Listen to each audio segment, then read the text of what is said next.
The Israeli Prime Minister has delivered a rare public rebuke to the US President, rejecting the idea of a Palestinian state based on 1967 borders. Benjamin Netanyahu declared his objections face-to-face with Barack Obama in a meeting between the leaders at the White House. He also suggested that President Obama holds an unrealistic view of how to achieve peace in the Middle East. Here's ABC Washington correspondent Craig McMurtry. Their meeting ran twice as long as scheduled before the doors opened and the White House press pool was ushered in. Barack Obama described the talks as extremely useful. He also acknowledged the gap between them. Obviously, there are some differences between us in the precise formulations and language, and that's going to happen between friends.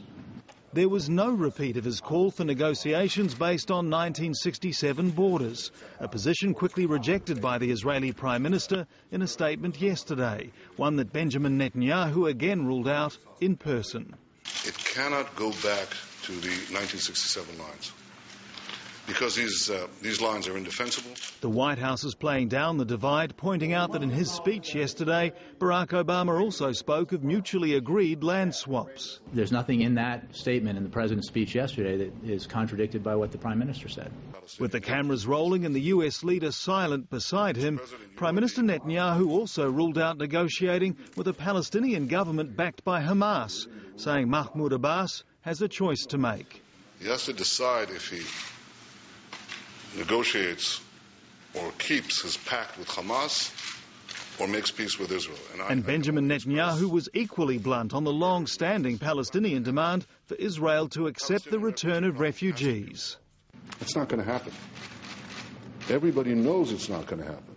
They didn't take questions, and while White House officials described the tone of their private conversation as constructive, there's no evidence of progress and no clear path forward.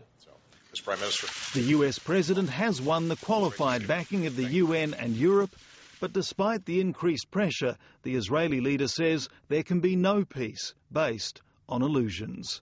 Craig McMurtry, ABC News, Washington.